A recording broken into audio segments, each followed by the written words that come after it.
My name is Uzma Imran. I have started Best School of Learning in 2007. इसका main जो aim था वो is to provide quality education which is affordable. Basically we were catering middle class because मेरा अपना जो experience था उसमें मैंने प्राइवेट में, पब्लिक स्कूल्स में, काफ़ी स्कूलों का भी 20 इयर्स का एक्सपीरियंस था.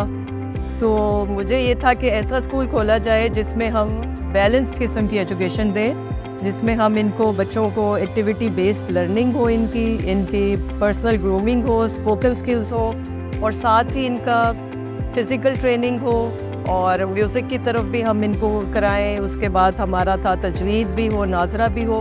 इन सब चीज़ों को बैलेंस करने के लिए हमने एक सिस्टम बनाया, बेस्ट स्कूल सिस्टम. जब हमने स्टार्ट किया तो उसमें ये था कि लोअर मिडिल क्लास के भी काफ़ी बच्चे हमारे पास आ गए, फिर अपर मिडिल क्लास के भी आ गए.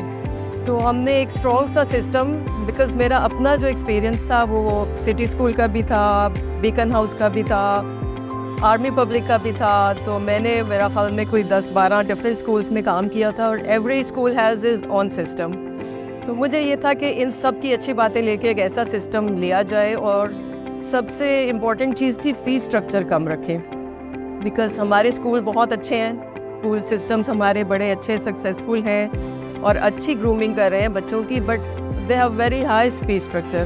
तो उसमें एक मिडिल क्लास का जो है उसके अगर 2-3 बच्चे हैं तो उसके लिए बड़ा मुश्किल है उनकी फ़ीसें देना. तो इम्पॉर्टेंट चीज़ ये थी कि फ़ीस स्ट्रक्चर कम रखा जाए. दूसरा ये कि हमारा मैट्रिक सिस्टम है, मैट्रिक सिस्टम के लिए हमें ये था कि बोर्ड के एग्ज़ाम्स होते हैं 9-10 के, उसके लिए हमें अच्छे टीचर्स चाहिए थे. फिर टीचर्स ट्रेनिंग बड़ी इंपॉर्टेंट थी, उसके लिए हमें टीचर्स अच्छे चाहिए थे. एटमॉस्फेयर हमने अच्छा बनाया, हमने टीचर्स की ट्रेनिंग की और हमें बड़ा अच्छा रिस्पॉन्स मिला. तो अब हमारे ऑलमोस्ट 18 ईयर्स हो गए हैं. We have 4 branches in Lahore. हमारे बड़े अच्छे रिजल्ट्स हैं 9-10 के. हमारे लास्ट ईयर जिस लड़की ने टॉप किया था उसके 1100 में 1020 मार्क्स थे. तो साइंस के बेसिकली हमारे स्टूडेंट्स हैं, वो अच्छा रिज़ल्ट भी शो कर रहे हैं. इस लिहाज से भी अल्हम्दुलिल्लाह वी आर सक्सेसफुल. जो फ्यूचर प्लान्स हैं उसमें अब हम यही चाह रहे थे, अब हमारे पास स्पेस कम है. कैवलरी ग्राउंड में अब हमारी जो मेन ब्रांच है it is in cavalry ground, लेकिन इसमें हमारे पास अब जगह कम है और हमारे पास ऑलमोस्ट 350 स्टूडेंट्स हो गए हैं. उसके लिए अब हम इंशाल्लाह मार्च में दूसरी ब्रांच में सीनियर ब्रांच अलहदा कर देंगे. एकेडमिक्स के अलावा जो हमारी एक्स्ट्रा करिकुलर एक्टिविटीज़ हैं उन पे भी हमारा काफ़ी फोकस है. तो हमारे आउटडोर ट्रिप्स होते हैं, हमारे स्पोर्ट्स डे रेगुलर होते हैं, हर साल होते हैं. हमारे जो इसके अलावा भी हम इंटरनेशनल जितने इवेंट्स हैं उनमें हम पार्टिसिपेट करते हैं, जिसमें कैंगरू लिंग्विस्टिक्स टेस्ट हैं, कैट्सो का लिंग्विस्टिक्स और आर्ट्स कंपटीशन थे. इसके अलावा स्पेलेथॉन में हमने पार्टिसिपेशन थी हमारी. अल्हम्दुलिल्लाह इसमें हमने बहुत से अवार्ड्स भी जीते हैं, हमारे बच्चों ने मेडल्स जीते हैं. हमारी कोशिश होती है कि बच्चे हिस्सा लें. हमारे जितने भी हम इन्विटेशंस आते हैं हम उसमें ज़रूर अपने बच्चों को भेजते हैं.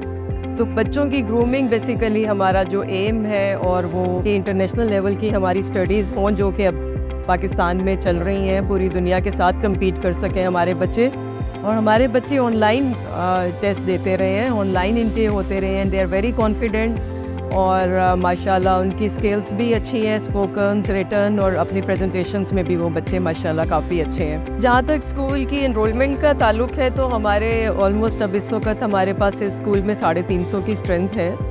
और हमारा जो फैसल टाउन कैंपस है उसमें 250 की है. जोहर टाउन में भी तकरीबन 200 प्लस हैं. फिर ठोकर न्याज पेक पे हैं. इसके अलावा आउट ऑफ सिटी गुजरात में भी उनकी माशाल्लाह काफ़ी स्ट्रेंथ है, उसमें 500 बच्चे पढ़ रहे हैं इस वक्त. तो वो उस लिहाज से ठीक हैं हमारे बच्चे. और यहाँ पर भी अब है कि अब जो नया जिस तरह से महंगाई होती जा रही है, हमने फ़ीस स्ट्रक्चर को थोड़ा सा अपडेट किया है. और वही है कि ताकि अफोर्डेबिलिटी जो है लोगों की वो रहे.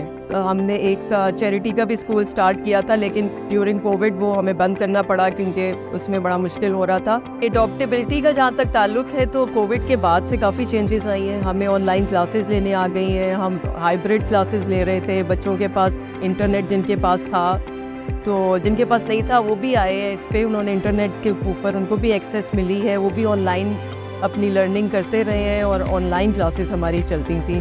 तो ये काफ़ी मेजर चेंज था, बिकॉज़ पूरी दुनिया में अब लोग इंटरनेट यूज़ कर रहे हैं और एजुकेशन के लिए स्पेशली ये सब यूज़ हो रहा है. तो इसके बाद से हमारे बच्चे जो है अब काफ़ी हद तक जो ऑनलाइन उनको काफ़ी आसानी हो गई है, उन्होंने काफ़ी कुछ सीख ली है. फिर इंटरनेट की एक्सेस की वजह से भी अब ये वो लेटेस्ट टेक्निक्स जो है हम यूज़ करते रहते हैं और ऑनलाइन भी इनका सब कुछ चलता रहता है।